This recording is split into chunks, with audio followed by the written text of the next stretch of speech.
안녕하세요. 이제 결혼 3년 차를 맞는 맞벌이 부부입니다. 결혼은 일단 1억씩 해서 반반 결혼을 하기는 했어요. 하지만 저는 오롯이 제가 모은 돈을 가지고 왔고 남편은 모아놓은 돈이 따로 없었다 보니 시댁에서 그 돈 전부를 해줬기에 엄밀히 따지자면 반반 결혼을 했다고 보기에 약간 애매한 부분도 있습니다. 여태까지는 이 사실이 저희 결혼 생활에 있어서 제 발목을 잡게 만드는 일이 될 거라고는 생각도 못했어요.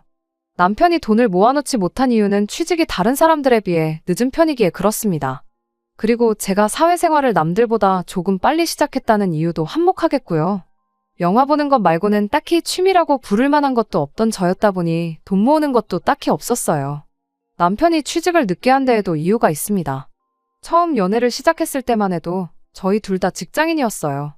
연애 시작하고 1년 뒤에 남편이 제대로 사람 대우해주는 그런 회사에서 일을 하고 싶다며 다니고 있던 회사를 그만두게 되면서 공백기가 생기게 되었거든요.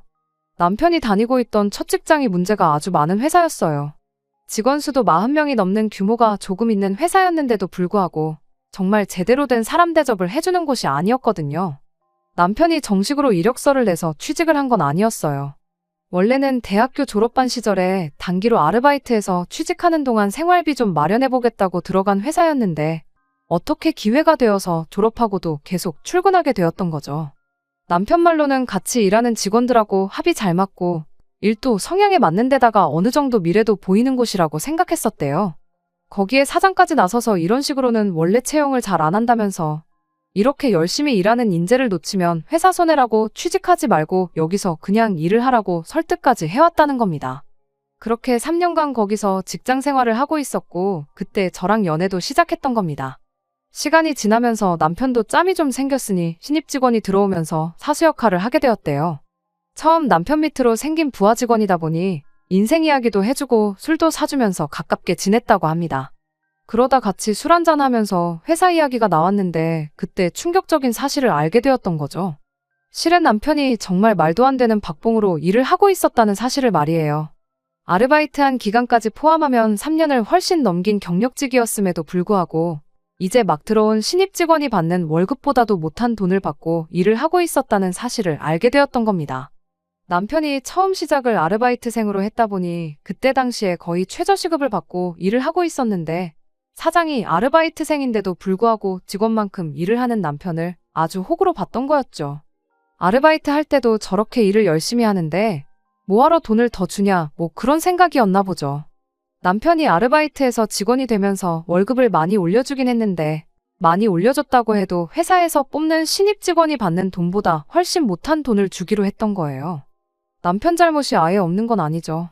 남편도 좀 더 알아보고 그랬어야 했는데 그때야 아무 경험 없는 사회초년생 시절이고 주변에서도 그런 내용에 대해 알려주는 사람 하나 없었다 보니 학교 끝나고 와서 일하면서 매달 6, 70만 원 받던 월급이 220만 원이 돼버리니 남편은 엄청 많이 올려줬던 걸로 생각했던 겁니다. 해마다 연봉도 5%씩 올려줬다는데 원래 받는 돈이 적은데 올라봐야 얼마나 오른 거겠어요. 아무것도 모르고 3년 동안 뼈 빠지게 일했는데 배신감에 아주 치가 떨렸다고 하네요. 그런데도 아쉬운 소리, 싫은 소리 하나 못하는 남편 성격 때문에 그 사실을 알고도 계속 출근을 했었던 거예요. 남편한테 이 사실을 알려준 신입 직원은 남편 월급 이야기를 듣고 뭐 이딴 회사가 다 있냐며 그날로 바로 그만뒀다고 하는데 남편한테는 그런 결단을 내릴 과감함마저 없었던 거였습니다. 그런 남편이 회사를 그만두게 된 건 순전히 저 때문이었어요. 남편이 한 번은 술에 엄청 취해서 속상하다며 저한테 전화를 해왔고 회사에서 박봉으로 아주 뽕을 뽑히고 있었다는 사실을 그때 처음 저에게 말해줬어요. 저도 이야기 듣기만 해도 피가 거꾸로 솟는 기분이었는데 당사자인 남편은 오죽했겠나요. 당장 안 그만두고 뭐하고 있는 거냐고 그때 제가 남편한테 회사에 당장 사표 집어던지고 사무실도 뒤집어 놓고 오라고 조언을 해줬죠. 남편은 처음에는 조금 꺼려했어요. 당장 벌이가 사라지는 거나 마찬가지였으니 앞으로 뭐 해먹고 살지 고민을 하더라고요. 아직 30도 안 됐는데 벌써부터 그런 걱정을 하냐고 새 직장 찾을 때까지 백수라고 해서 내가 헤어지자고 안 할 테니 당장 내일 회사부터 그만두라고 한마디 했어요. 제 말에 힘을 얻은 남편은 바로 다음날 회사에 사표를 내던지고 왔죠. 그제서야 거기 사장도 월급을 올려줄 테니 그냥 회사에 남아달라고 남편을 붙잡았다네요. 그동안 헐값에 부려먹은 돈을 다 쳐줘도 모자랄 판에 그 상황에서도 돈을 좀 아껴보겠다고 그 신입 직원이 받는 월급보다 5만 원을 더 주겠다고 나왔대요. 그제서야 남편도 자기가 호구당하고 있던 사실을 깨닫게 되었고 그 길로 뒤도 안 돌아보고 회사를 빠져나왔답니다. 원래는 후임 자리 생길 때까지 인수인계를 위해 다닐 생각이었는데 더는 못 참겠다면서 말이죠. 그때 남편이 조금 답답한 구석이 있다는 걸 알았어요. 사표 집어던지는 와중에도 회사에 인원이 비는 걸 걱정해서 몇 달 더 다닐 생각을 했다는 게 말이죠. 아무튼 결과적으로는 바로 때려쳤기 때문에 그걸 가지고 뭐라고 하지는 않았습니다. 남편이 새로 직장을 구한 건 그 회사를 그만두고 1년 반이 더 지나서였습니다. 그래도 새로 들어간 직장에서 경력 인정도 받고 해서 곧바로 대리직함 달고 출근할 수 있었어요. 남편이 심약하긴 하지만 실력이 없는 사람은 아니었거든요. 남편은 남편 나름대로 자기가 돈 한 푼 못 벌어오는 와중에 떠나지 않고 곁을 지키던 제가 자기를 뒷바라지 해줬던 거라고 생각을 했었나 봐요. 그리고 어쨌든 제 덕분에 악독한 회사에 한 방 먹여주고 나온 꼴이 되었으니 저랑 결혼해서 제 말만 듣고 살면 손해보는 일은 없겠구나 하는 생각도 들었다더라고요. 새 직장에 들어가고 나서 얼마 지나지 않아서 저한테는 평생 갚아도 모자랄 신세를 졌다며 자기랑 결혼해주면 그 은혜를 평생에 걸쳐서 갚아주겠다고 저에게 청혼을 해왔죠. 그리고 그렇게 저는 남편과 결혼을 하게 되었습니다. 연애하는 동안은 아무 문제가 없었거든요. 아쉬운 소리 못하고 조금 답답하고 못 믿어온 구석이 있다는 건 알고 있었지만 바꿔 말하면 웬만한 거 다 저한테 맞춰주는 착한 사람이었으니 적어도 결혼하면 어이없는 걸로 싸울 일은 없겠구나 싶었어요. 남편이 모아놓은 돈은 없었을지언정 시댁에서 똑같이 1억을 해주겠다고 했으니 결혼자금 문제도 딱히 따지고 들 게 없었죠. 그렇게 제 1억, 시댁돈 1억으로 반반 결혼을 하게 되었습니다. 그 돈으로 빌라 전세 하나 구해 신혼살림 차리고 맞벌이 결혼 생활을 시작했습니다. 연애를 꽤나 길게 한 편이라서 남편에 대해서는 어느 정도 많이 알고 있다고 생각했는데 결혼하고 나니 모르는 것 투성이었어요. 요즘이 옛날처럼 결혼하기 전에 어디 가서 신부 수업 미리 받고 그러지는 않잖아요? 제가 혼자 살면서 기본적인 살림들은 손에 익은 상황이긴 했지만 그렇다고 해서 능숙한 편은 아니었어요. 그래도 평생을 부모님 집에서 살아온 남편보다야 제가 훨씬 더 잘했죠. 맞벌이에는 맞살림 하는 게 당연하다고들 하지만 혼자서 겨우 라면 정도 끓여 먹는 게 할 줄 아는 집안일에 전부인 남편에게 뭐 하나 제대로 맡길 만한 상황은 아니었습니다. 그래서 제가 주도적으로 집안일을 하게 되었죠. 남편은 대신 제가 시키는 것들은 군말 없이 다 했고요. 시부모님도 좋은 분들이라 생각했고 남편도 저에게 잘한다 했으니 행복한 결혼 생활을 하게 될 줄 알았는데 그게 아니었습니다. 남편 위로 신우가 한 명 있는데 처음에는 신우 때문에 결혼 생활이 조금 힘들게 될 수도 있겠다 하는 생각을 했었어요. 팔이 안으로 굽어서 그런 건지 이유는 모르겠지만 신우는 제가 남편보다 한참 모자라다는 생각을 하는 듯 보였고 대놓고 저를 못살게 굴지는 않았지만 탐탁치 않아 한다는 티를 그렇게 내고 다녔거든요. 저희가 결혼식 올리고 나서 얼마 지나지 않아 집들이를 했어요. 시부모님의 신혼에 이렇게만 불렀고 식사 끝나고 커피랑 차 한 잔씩 마시면서 이런저런 이야기를 하다가 시어머니가 우리 온다고 집 청소해놓고 음식해놓고 아주 그러느라 고생했겠다고 저한테 한마디 해주셨어요. 그 말에 남편도 나서서 많이 도와줬다고 힘쓰는 건 남편이 다 도와줘서 별로 힘들지 않았다고 대답했는데 신우가 괜히 트집 잡으면서 한마디 하더라고요. 그깟 집안일, 뭐 얼마나 대단한 거 한다고 기어이 남편을 부려먹는다고요. 그 자리에 심해부도 있었는데 자기 얼굴에 침 뱉는 격이라는 걸 몰랐나 봐요. 저도 모르게 신우한테 그럼 심해부님은 형님 집안일 할 때 구경만 하고 하나도 안 도와주시냐고 놀라면서 되물었어요. 모쪽을 주려고 작정하고 그런 게 아니고 정말 저도 모르게 튀어나온 말이었는데 신우가 얼굴이 시뻘개져서 아무 말도 못하고 있었습니다. 아무튼 그 발언을 시작으로 신우가 아주 스위치가 켜져서는 온갖 불만을 이야기하기 시작했어요.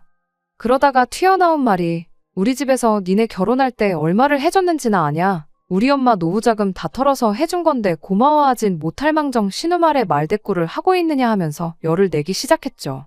시댁에서 많이 도와준 건 사실인데 말씀드렸다시피 저희 반반 결혼했거든요. 신우가 그 사실은 모르나 싶었죠. 결국 신우가 혼자 저렇게 분노를 표출해버리는 바람에 집들이 분위기도 흐지부지 돼서 그대로 다들 집에 돌아가게 되었죠. 모두가 돌아가고 나서야 남편이 저에게 말해주길 누나가 결혼할 때는 집에서 한 푼도 지원 못 받아서 저런다, 부러워서 그러는 거니까 자기가 이해해달라 하면서 설명을 해주기 시작했죠. 저도 그때까지는 경황이 없었을 뿐 아무 생각이 없었는데 상황이 정리되고 나서 곰곰이 생각해보니 뭔가 의아한 점이 한두 군데가 아니더라고요. 일단 결혼지원금 받을 때 그게 시부모님 노후자금이라는 이야기는 그때 당시 아무도 저한테 이야기해준 적 없는, 모르는 사실이었어요. 시부모님이 결혼을 일찍 하셔서 아직도 나이가 많은 편이 아니세요. 저희 결혼했을 때만 해도 아버님이 60대 초반이고 어머님이 50대 후반이셨죠. 시어머니는 평생을 전업주부로 살아오긴 했지만 시아버지가 경제활동을 계속 하고 계시던 상황이기도 했고 저희 앞에서 이따금씩 은퇴 이야기도 꺼내고 하셨던 적도 있었기에 저는 당연히 노후 준비가 다 되어 있다고 생각했었습니다. 그런데 난데없이 저희 결혼할 때 지원해준 돈이 사실은 노후 자금을 털어서 해준 거라는 소리를 들으니 안 좋은 생각이 자꾸 들기 시작했죠. 저희 친정이 저한테 물려줄 만한 재산은 없을지라도 나중에 저한테 아쉬운 소리 하거나 손 벌릴 생각 없으시다며 노후 준비를 완벽하게 끝내놓으신 상황이었거든요. 남편은 계속해서 누나 결혼할 때 집에서 정말 아무것도 못 받았는데 나는 1억이나 받아갔으니 배가 아파서 그러는 거라며 아무 걱정하지 말라는 식으로 말을 했습니다만 뭔가 뒤숭숭한 느낌을 지울 수가 없었습니다. 그리고 역시나 안 좋은 예감은 틀리는 법이 없다더니 그날로부터 3년이 지난 지금에 와서야 남편 입에서 이런 이야기가 나오게 되었네요. 회사에서 급작스럽게 해외 출장일이 잡혀서 4박 5일 동안 집에 들어오지 못한 적이 있어요. 말씀드렸다시피 남편이 집안일이라고 해봐야 제가 시키는 거나 대충 도와줄 줄이나 알지 자발적으로 무언가 하는 성격이 아니거든요. 급하게 잡힌 출장 일정이라 남편 먹을 밥이라고 미리 5일치 밥을 준비해 놓을 시간도 부족했어요. 제가 미리 밥을 준비해 놓는다고 한들 당장 하루 이틀치 말고는 나머지는 얼려놓아야 했을 텐데 남편 성격에 데워먹는 게 귀찮다고 손도 대지 않을 게 뻔했거든요. 길게 집을 비우는 게 처음이었다 보니 차라리 남편한테 시댁에 가 있으라고 했어요. 괜히 배달 음식만 주구장창 사 먹거나 라면이나 끓여 먹을 게 뻔해 보여서 그렇게 한 거였죠. 시어머니한테는 따로 연락드려서 20만 원 보내드렸고 저 가 있는 동안 오랜만에 아들하고 오붓한 시간 보내시라고도 말씀도 잘 드리고 그렇게 출장을 떠나게 되었습니다.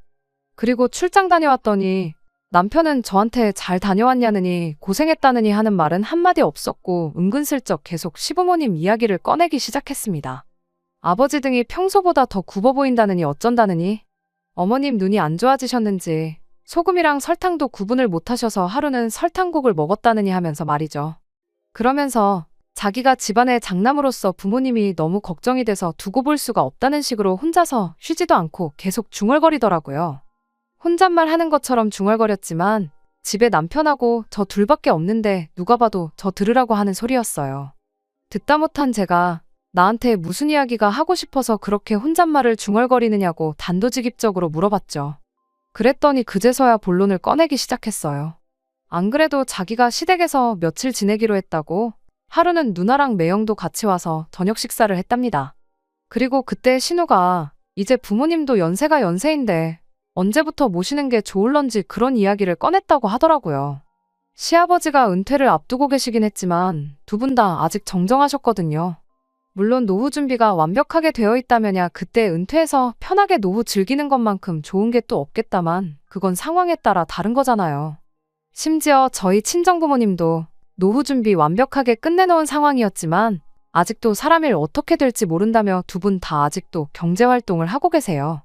평생 사무실에서 펜만 굴리시던 친정아버지도 정년퇴직 후에 놀고만 있을 수 없다며 아는 분 가게 나가서 청소도 도와주고 굳은 일 마다하지 않고 그러면서 생활비를 벌고 계시거든요.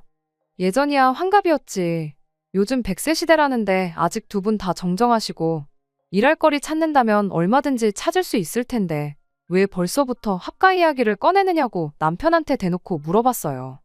그랬더니 남편이 저보고 왜 이렇게 공감 능력이 떨어지냐며 혼자 열을 내더라고요.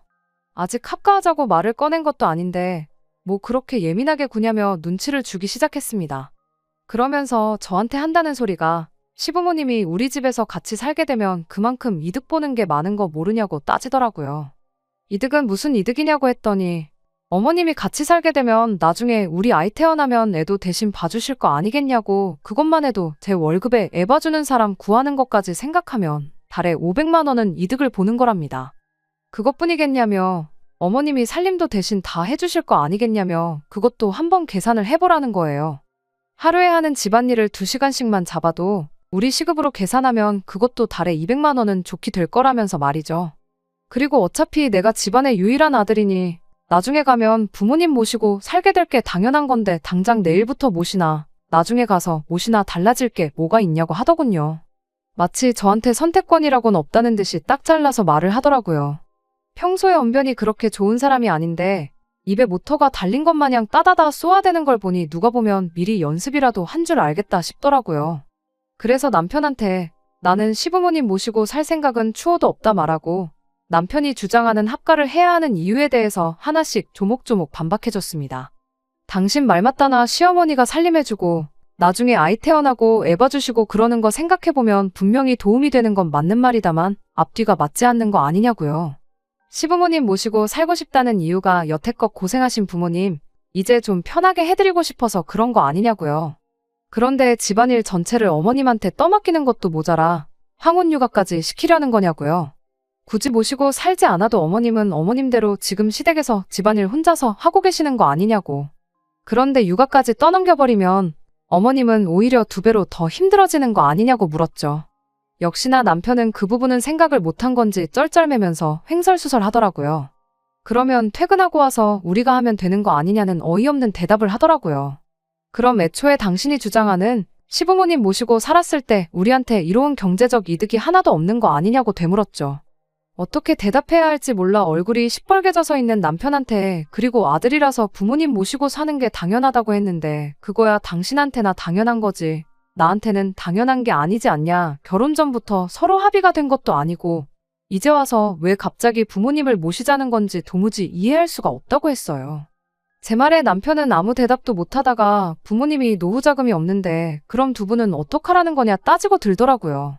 그제서야 왜 합가 이야기를 난데없이 꺼냈는지 이유를 알게 되었죠. 그런 이유 때문에 시부모님을 모시고 살아야 되는 거라면 나는 더더욱이 그렇게 하지 않겠다고 대답했습니다.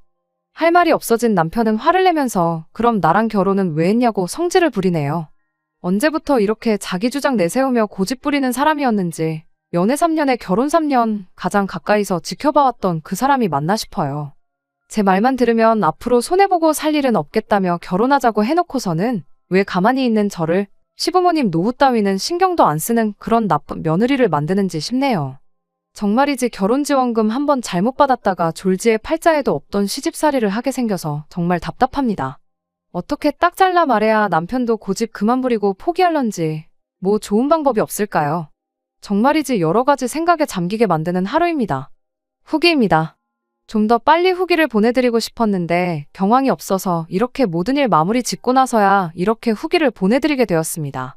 결론부터 말씀드리자면 남편과는 이혼하고 각자 갈 길 가기로 했어요. 아들이면 부모님 모시는 거 당연한 거라 했으니 아마 남편은 소원대로 시부모님 모시고 살게 되겠죠. 사실 그건 궁금하지도 않아요. 남편하고는 그날부터 냉전 상태에 돌입했는데 아침이면 아침마다 퇴근하면 퇴근한 대로 저한테 생각 좀 해봤냐며 계속해서 시부모님을 모시고 살 것을 강요해왔습니다. 그런데 알고 보니 이 모든 일에 배우의 신우가 개입하고 있었다는 사실을 알게 되었어요. 하기야 싫은 소리도 한마디 제대로 못하던 사람이 자기 고집 부리고 저러는 데는 다 이유가 있을 거라고 생각했어요. 저는 당연히 합가 대상인 시부모님이 뒷배라고 생각했고 부모님 뜻에 거역할 수 없으니 남편이 저렇게 강하게 나오는 거라 생각했는데 알고 보니 시부모님이 아니고 신우가 문제였네요. 몇 번이고 합가를 물어오는 남편 말에 언젠가부터 저는 싫다는 대답도 안 하고 그냥 무시로 일관하고 있었습니다. 남편도 더 이상 자기 능력으로는 제 마음을 돌려낼 수 없다고 생각했는지 하루는 퇴근길에 신우를 데리고 저희 집으로 찾아왔어요. 남편 입에서 나온 게 다 신우 머리에서 나온 이야기였을 테니 신우라고 뭐 별게 있었겠나요. 드라마 재방송하듯이 남편이 했던 말 그대로 이야기를 꺼내더군요. 시부모님 노후 자금으로 결혼했으면 당연히 모시고 살아야 하는 거 몰랐냐고요. 이 상황에 손이 신우라고 해서 예의 차리고 그럴 생각도 없어서 저도 말하는 것마다 따박따박 제 할 말을 다 했습니다. 반반 결혼했는데 그 돈이 시부모님 노후 자금이건 빚을 내서 해준 거건 무슨 상관이냐고요. 막말로 사실 내가 결혼할 때 가지고 온 돈도 내 돈이 아니고 친정부모님 노후 자금이었다고 우기면 어떻게 할 거냐고 따져 물었죠. 그러면 저도 친정부모님 노후자금으로 결혼한 게 되는 거니 당장 내일부터 친정부모님도 이 집으로 모셔오면 되는 거냐고요. 신우는 말로는 안 되겠으니 억지를 부리더라고요. 출가회인 이야기를 꺼내면서 친정보다 시댁이 먼저라는 소리를 꺼내더군요. 자기도 따지고 보면 며느리면서 출가회인 이야기가 하고 싶나 싶더라니까요. 그래서 저도 출가회인이면 출가회인답게 친정일에 신경 끄고 형님이나 알아서 잘하라고 했어요. 당장 형님도 시부모님 모시고 사는 것도 아니면서 무슨 자격으로 남의 집 일에 감나라 배나라 하고 있냐고요. 그제서야 신우도 억지 부린다고 제가 호락호락 넘어갈 사람이 아니라는 걸 깨달았는지 조건을 걸어오면서 회유를 시작하더라고요. 그리고 이 합가 사태가 이렇게 갑작스럽게 그것도 신우의 주도하에 일어나게 된 진짜 이유를 알게 되었습니다. 시부모님이 살고 계신 빌라가 요즘 시세로 2억 정도 한다고 하더라고요. 그리고 자기는 저희 결혼할 때 남편이 지원받은 만큼 꼭 받아야 적성이 풀리겠답니다. 그러면서 조건을 제시하길 시부모님 집을 팔아서 그 돈을 정확하게 반반씩 나누자고 하더라고요. 그러면 저도 1억이 생기는 거니 손해는 아니라면서요. 하지만 여기에는 큰 함정이 있었죠. 속이 뻔히 보여서 함정이라고 할 것도 없어요. 시부모님 집을 팔면 시부모님은 어디 가서 사느냐 따져 물으니 당연히 니네가 모시고 살아야지 이러고 있더라고요. 고작 1억 받자고 제가 앞으로 못해도 30년 평생을 시부모님 모시고 살겠다고 하겠냐 물으니 저보고 피도 눈물도 없는 년이라며 그럼 우리 엄마 아빠 길바닥에 노숙이라도 하라는 거냐며 욕짓거리를 쏟아붓더라고요. 그렇게 부모님 노후자금 걱정하는 딸이 정작 뒤에서 하는 짓이라곤 멀쩡히 잘 살고 있는 집 팔아 그 돈 꿀꺽하고 동생한테 오갈곳없는 부모님을 떠넘기는 거냐고 피도 눈물도 없는 게 대체 누구냐고 되받아쳐줬네요. 자기도 말문이 막혔는지 혼자 부들부들대면서 악을 쓰다가 그럼 부모님 노후자금이나 뱉어내라고 엄포를 놓길래 반반 결혼한다고 받은 돈을 내가 왜 뱉어내야 되냐고 그렇게 효녀노릇이 하고 싶으면 여기서 이럴 게 아니고 시부모님 모시고 외식이나 다녀오라 한마디 해주고 저는 방으로 들어가 버렸습니다.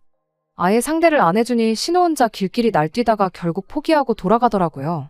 그 와중에도 차비 쓰기가 싫었는지 남편 보고 태워다 달라더군요.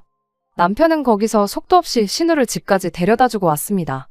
이걸로 끝났더라면 이혼까지는 안 했을 텐데 차 안에서 신우한테 무슨 소리를 듣고 온 건지 집에 돌아온 남편이 다짜고짜 오냐오냐 해줬더니 시댁 무서운 줄 모르고 가장인 나도 우습게 보는 거냐며 2차전을 시작하는 겁니다.